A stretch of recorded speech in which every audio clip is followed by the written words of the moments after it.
नमस्कार मित्रांनो, इथल्या सगळ्या शिक्षकांना मनापासून वंदन करतो. सगळ्या ज्येष्ठ मंडळींना नमस्कार करतो. सगळ्या विद्यार्थींना हाय.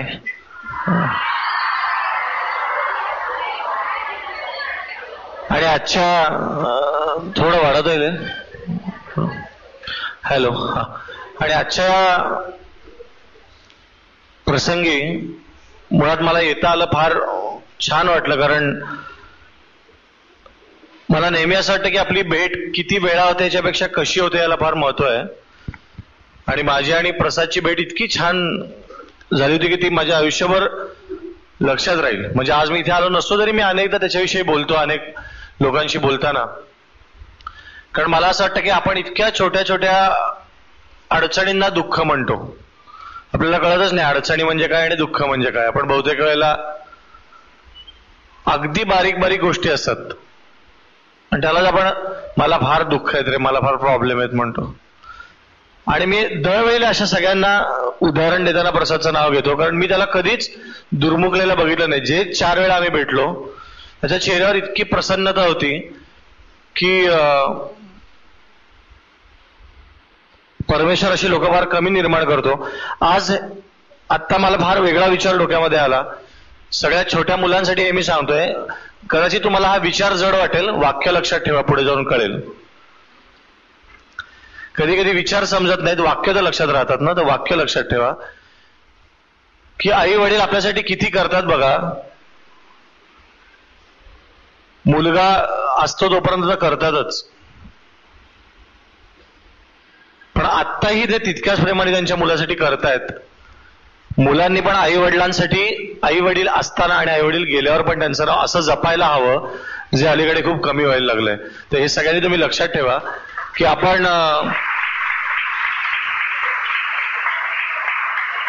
आज आपल्याला या आई वडिलांनी असं एक उदाहरण घालून दिलंय की आम्ही बघा आमच्या मुलाचं नाव किती जपतोय. तर आपण याच्यातून शिकून आपल्या आई वडिलांचं नाव जपायला पाहिजे. ते असताना तर जपायला पाहिजेच, ते नसतानाही जपायला पाहिजे. नुसती फ्रेम म्हणून नाही, नाव जपायला पाहिजे, आपल्या वर्तनातून जपायला पाहिजे.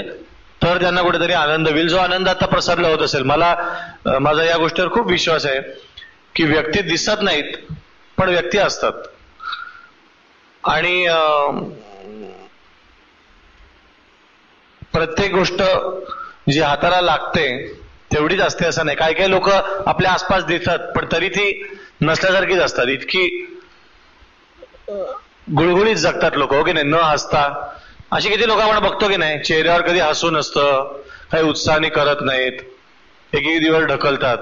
अशी लोक दिसून सुद्धा नसतात. आणि काही लोक न दिसता पण असतात, ज्याच्याविषयी आज आपण तुम्ही कल्पना करा, ज्या व्यक्तीविषयी आपण आज सगळे इतके भरभरून बोलतोय.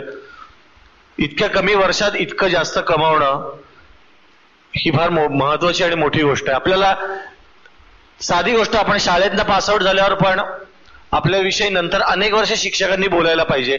असं काहीतरी तुम्ही चांगलं बोलायला पाहिजे. असं नको की बापरे तो मुलगा गेला, बरं झालं 10वीत कॉलेजमध्ये. आपण शाळेतनं पासआउट झाल्यानंतर किती वर्ष लक्षात राहतो शाळेच्या. कॉलेजमधनं पासआउट झाल्यावर कॉलेजच्या किती लक्षात राहतो. एखादी नोकरी सोडून दुसऱ्या नोकरीत जातो तेव्हा आधीच्या सहकाऱ्यांच्या किती लक्षात राहतो. हे फार महत्वाचं वाटतं.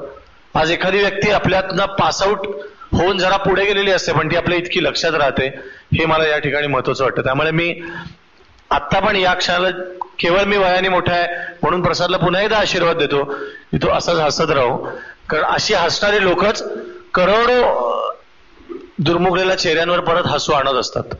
आणि त्याच्यामध्ये मी पण एक आहे की जेव्हा आपल्याला फार बारीक बारीक गोष्टींचं, जसं आता मी अर्धा पाऊण तास एका ठिकाणी अडकलेलो होतो आणि मी शरयुदय म्हणत त्यांना प्रसादची आईच म्हणतो. आणि त्यांना मी सांगितलं की या पुस्तकातलं मला सगळ्यात जास्त काय आवडलं असेल, पुस्तक तर सुंदर लिहिलेलंच आहे, त्याच्यातले फोटोग्राफ सुंदर आहेत, पण त्याच्यावर लेखिकेचं नाव जे लिहिलंय ते त्यांनी प्रसादची आई असं लिहिलंय. याच्याकरता मला असं वाटतं की यांना खरं आई पण म्हणजे काय हे कळणारी, काय नुसतं मुलं होणं म्हणजे आई होणं नसतं, ते आई पण निभावायला लागतं. ते कधी कधी वडील पण आई पण निभावतात. तर मला फार अभिनंदन करावं असं वाटतं की प्रसादला 2 आई होत्या आणि 2 वडीलही होते. आणि याला हे दोघं तर भाग्यवान आहेत की इतका गुणी मुलगा त्यांच्या पोटी जन्माला आला, पण तितकाच भाग्यवान, मी तर म्हणतो 1% जास्त भाग्यवान प्रसाद आहे की त्याला असे आई वडील मिळाले. आणि हे मी फार मनापासून बोलतोय, कारण आत्ताच्या काळामध्ये मी जसं म्हटलं फक्त मुलं होणं म्हणजे आई वडील होणं नाही. एखादा मोबाईल आणि लॅपटॉपकडे बघता बघता आया मुलांना आजकाल जेवण भरवतात. कसं वजन वाढणार मुलांचं? नाहीच वाढणार, कारण त्याच्यामध्ये नुसता भात आणि पोळी नसतं, त्याच्यामध्ये आईने भरवलेला घास असतो, म्हणून मुलांचं वजन वाढतं. ते जर नसेल तर उपयोग नसतो तो. असं होतं. पण गप्पांकडे वळूया, नाही तर मी उशीर झालाय त्यामुळे जरा पटापट. हा सर, आजचं युग हे अगदी स्पर्धात्मक युग आहे. प्रत्येक पालक किंवा पाल्याकडे तुम्ही पाहिलं तर बघाल की त्याचं एक ध्येय असतं, इंजिनियर व्हावं, डॉक्टर व्हावं, आणि त्यासाठी आटापिटा आणि धडपड करत असतात. आपली खरं तर पदवी ही वैद्यकीय क्षेत्रात, MBBS शिक्षण घेतलं, पण पूर्ण वेळ संगीताच्या क्षेत्रामध्ये आपण आपलं करिअर केलं. तर हे नेमकं कसं घडलं आणि त्यामागची आपली भूमिका काय होती ते आमच्या विद्यार्थ्यांना स्पष्ट करावं. इथल्या सगळ्या विद्यार्थ्यांना मी जर विचारलं की तुझं 15 वर्षांचं स्वप्न काय, तर आता सगळ्यांचं स्वप्न असतं की माझ्याकडे BMW पाहिजे.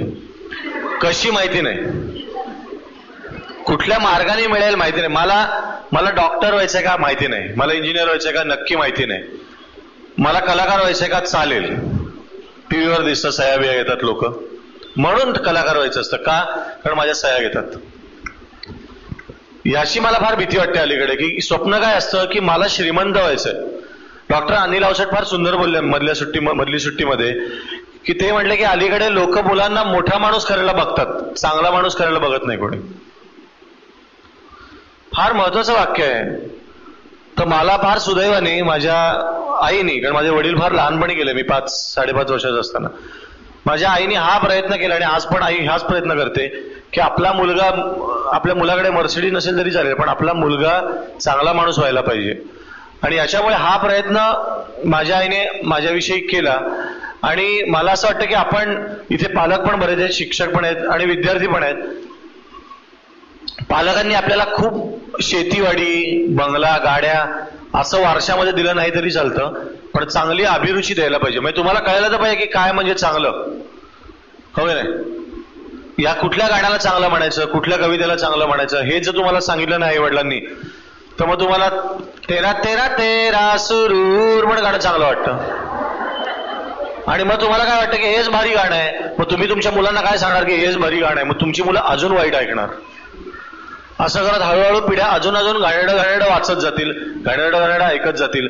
आणि एक दिवस असं होईल की चांगली पुस्तकं, चांगल्या सीडीत, चांगले गाणारे हे सगळे भिंतीवर राहतील टांगलेले तस्वीरीत, की हे पूर्वी चांगलं काम करायचे आणि आता सगळं आम्ही वाईट वाचतो, आम्ही सगळं वाईट ऐकतो.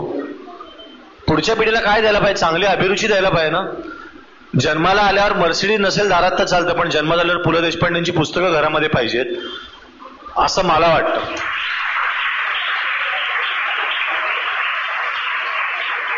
आता याच्यातली काही मुलं आहेत ना, काही मुलांना समजते म्हणून टाळ्या वाजवतात, काही मुलं उगीच टाळ्या वाजवतात. जी उगीच टाळ्या वाजवणारी मुलं आहेत ना, ती पुढे ट्रकमध्ये बसून पॉलिटिशियनच्या सभेला जातील. जी समजून टाळ्या वाजवत आहेत ती साहित्यविषयक काहीतरी ऐकायला जाते. हा सरळ फरक असतो शाळेमधला. आत्ताच फरक जाणवतो. कोण कशासाठी टाळ्या वाजवतात. मला नेहमी वाटतं टाळ्या कशासाठी वाजवतात. इथली अनेक मुलं आहेत की जी ऐकून टाळ्या वाजवत आहेत, ती चांगल्या कार्यक्रमांवर जातील, चांगली नाटकं बघतील, संगीत नाटकं बघतील. अशी मुलं आहेत की जी त्यांनी टाळ्या वाजवलं की आपण पण टाळ्या वाजवतायत, उगीच हसतायत. ती मुलं शिवाजी पार्कवर ज्या पॉलिटिकल सभा होतील तिकडे मागे उभं राहून शिट्ट्या वाजवतील. का वाजवतोय माहिती नाही. अशी आपणच तयार करतो. शाळेपासून आपण स्वतःला असं तयार करतो की आपण ऐकून टाळ्या वाजवायच्या का उगीच शिट्ट्या वाजवायच्या, आणि मग गर्दीतून एक दगड मारायचा का गर्दी समोर उभं राहून काहीतरी बोलायचं, हे शाळेमध्येच ठरतं. तुमच्यापैकी अशी काही मुलं असतील की जी इथे येऊन गर्दीसमोर 2 वाक्य बोलू शकतील, अशी काही मुलं असतील जी गर्दीतून दगड मारू शकतील. गर्दीतून दगड मारणारे कोण होतील? जे मोर्चामध्ये मारामारी करतात ते. आणि गर्दीपुढे उभं राहून बोलणारे असतील ते शिक्षक तरी होतील, कलाकार तरी होतील, प्राध्यापक होतील कुठेतरी, काही नाही तर चांगले वडील होतील, चांगली आई तरी नक्की होतील. त्यामुळे मला एवढंच ठरलं होतं की आपल्याला आवडेल ते करायचं, आणि मी रोज मला आवडेल ते करतो. मला आज इथे मनापासून यायला आवडलं म्हणून मी आलो. मी प्रसादच्या आईला हे सांगितलं की नाही, मी इथे प्रोफेशनल कलाकार म्हणून येणारच नाही, मी प्रसादचा मित्र, तुमचा सगळ्यांचा मित्र म्हणून येणार आहे, आणि मला बरं वाटतं म्हणून मी येणार आहे. आणि मी प्रत्येक गोष्ट मला मजा येते म्हणून करतो, मला बरं वाटतं म्हणून करतो. त्यामुळे एका क्षणाला मला वाटलं की आपण चांगले डॉक्टर पण होऊ शकतो, पण आपल्याला जास्त मजा कशाने येईल तर आपण गाणी म्हणल्याने येईल. मग जाऊ दे, आपण नाही का कितीतरी वेळा एखादी गोष्ट सोडून देतो. मला असं खूप गोष्टी करायला आवडतात की मला एखादी गोष्ट आवडते पण मी नाही ही घेत, चल ही सोडून दिली. मला आजही डॉक्टरी करायला मनापासून आवडते, पण ती लांबून बघायला मला खूप मजा येते की अरे ही गोष्ट आपण करू शकलो असतो. पण तुम्ही मला सांगा की मी जर डॉक्टर झालो असतो तर मला तुम्ही सगळे असे कधी भेटलं असतात? कधीच भेटला नसतं. म्हणून मी संगीतकार गायक व्हायचं ठरवलं की मला एक दिवस 11 सप्टेंबर 2012 साने गुरुजी विद्यालयातली इतकी गुणी मुलं भेटतील, म्हणून मी तो निर्णय घेतला. सर, नक्षत्रांचं देणं या कार्यक्रमासाठी आपण प्रसादकडनं 2 गाणी तयार करून घेतली. तर एक विद्यार्थी म्हणून प्रसाद त्यावेळेला आपल्याला कसं वाटला? या विद्यार्थ्यांना त्याच्यातून तुम्ही काय संदेश देऊ शकता? नाही, मी काही तयारी करून घेतली, तो तयारच होता. मी खरं सांगतो, मी उगीच नाही त्या गोष्टीचं क्रेडिट अजिबात घेत नाही, हे पण लक्षात ठेवा. मधली सुट्टीतली एक गोष्ट सांगितली होती की क्रेडिट घ्यायचं का क्रेडिट घ्यायचं नाही अशी एक गोष्ट सांगितली होती.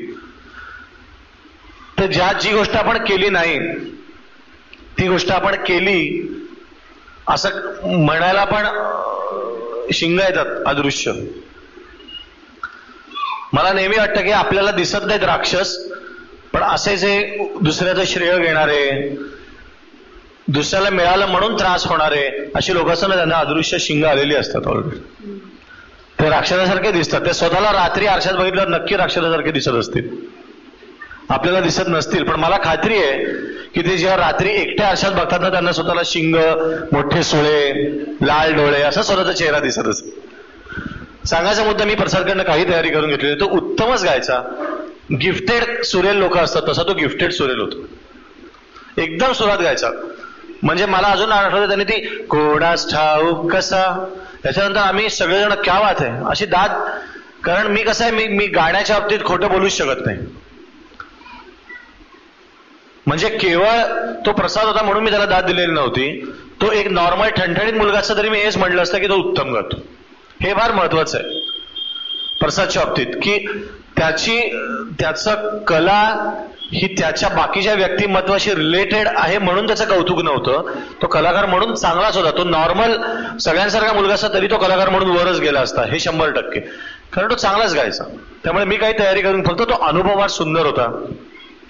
आणि मी ह्याच्याविषयी बोललो नाही. मी लपवलेल्या काचा नावाच्या माझ्या पुस्तकात हे वाक्य लिहिलंय की जेव्हा तो सगळा ग्रुप होता, मनश्री सोमण होती बोरिवलीत राहणारी, ती मला नेहमी फोन करते, मी हे गाणं ऐकलं, ते गाणं ऐकलं, हे गाणं मी कॉम्पिटिशनला गायलं, मला फार छान वाटतं. ती होती, प्रसाद होता, अजून 2 मुलं होती. छोटा एक मुलगा होता अगदी बारीक, मला त्याचं ना, 2 ब्लाइंड मुलं होती. आणि त्यांनी कुठलं गाणं म्हणलं होतं एकत्र, हे राष्ट्रदेवतांचे, हे राष्ट्रप्रेषितांचे म्हणलं होतं. आता नीट लक्ष द्या ओळीकडे. त्यांनी कुठली ओळ म्हणली होती, येथे नसो निराशा थोड्या पराभवाने. ही ओळ जेव्हा त्यांनी म्हणली, याच्या इतका सरसरून गाठा माझ्या अंगावर आजपर्यंत कधी झालेला नाही. या मुलांनी येथे नसो निराशा थोड्या पराभवाने म्हणण्यामध्ये जी ताकद आहे ती बाकी कोणी म्हणण्यामध्ये नाही. कारण त्यांना कोणीतरी पराभव करायला बघितलं. कोणी बघितलं? तो जो असतो वरती, मी त्याला 3 डोक्यांचा नाटककार म्हणतो, ब्रह्मदेव. तो वेगवेगळी स्क्रिप्ट लिहितो ना, तो नाटककार म्हणून. एकदा असं लिहितो, एकदा तसं लिहितो. त्यांनी प्रयत्न केला पराभव करायचा, पण हे निराश झाले नाहीत. त्यामुळे त्यांनी ते वाक्य म्हणण्यामध्ये खरा दम होता की येथे नसो निराशा थोड्या पराभवाने. त्यामुळे ही मुलं जेव्हा ते वाक्य म्हणली ना, मला अजून चेहरा आठवतो. श्रीरंग गोडबोले समोर उभा होता. श्रीरंग गोडबोले च्या डोळ्यात पाणी होतं. नितीन वैद्य तेव्हा झी मराठीचे होते. अजय बालवणकर होता.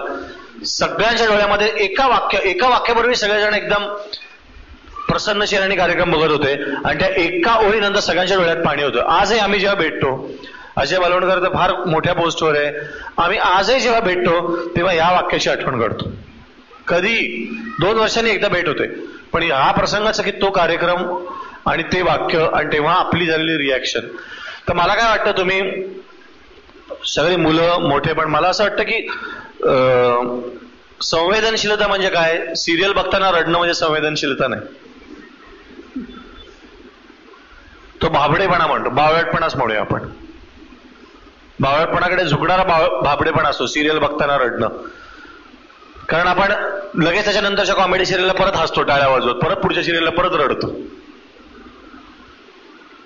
संदीप खरेचा एक फार छान शेर आहे, मी पिझाही चापतो आणि भाकरीही हाणतो, घास जो पडला मुखी मी तो रवंथ टेवला, दाढी काढून पाहिला दाढी वाढून पाहिला, चेहरा कंटाळवाणापणा अबाधित राहिला. काही बदलत नाही. मी धुकेही पाहिले आणि धबधबेही पाहिले. आपण ट्रिपला जातो की नाही, मला हा धबधबा पाहायचा आहे, हे पाहायचं आहे, शेवटी काय करतो, मी धुकेही पाहिले आणि धबधबेही पाहिले, पण तरी मी शेवटी माझाचा फोटो काढला. हा, तिथे उभं राहून आपण फोटो कोणाचा काढतो? धबधब्यासमोर आपला फोटो काढतो. धुके धबधबा वगैरे आपण विसरून जातो, हे झालं ते छान आहे, एक माझा फोटो काढा, आधी माझा फोटो काढ. त्यामुळे तो अनुभव माझ्यासाठी आयुष्यभराचा आहे. आणि असे अनुभव जे लक्षात ठेवतात त्यांना आपण संवेदनशील म्हणतो. अंगावर काटा येणं ही फिजिओलॉजिकल प्रोसेस आहे. आपल्याला थंडीत पण खूप थंडी होते पण अंगावर काटा येतो, ती एक प्रोसेस आहे, ती येतेच. तो काटा मनामध्ये टिकतो किती वर्ष, याला तुम्ही संवेदनशील आहात का नाही त्याच्यावर ठरतं. तसं ती घटना, ती रिहर्सल, हे सगळं कायम लक्षात राहील. गाणं त्याचं मला आठवतंय, मी त्याला सूर कुठला तो म्हणला नाही, मी जरा खालच्या सुरात गातो. काळी 4 काळी 3 ला गायला होता, बरोबर आहे ना?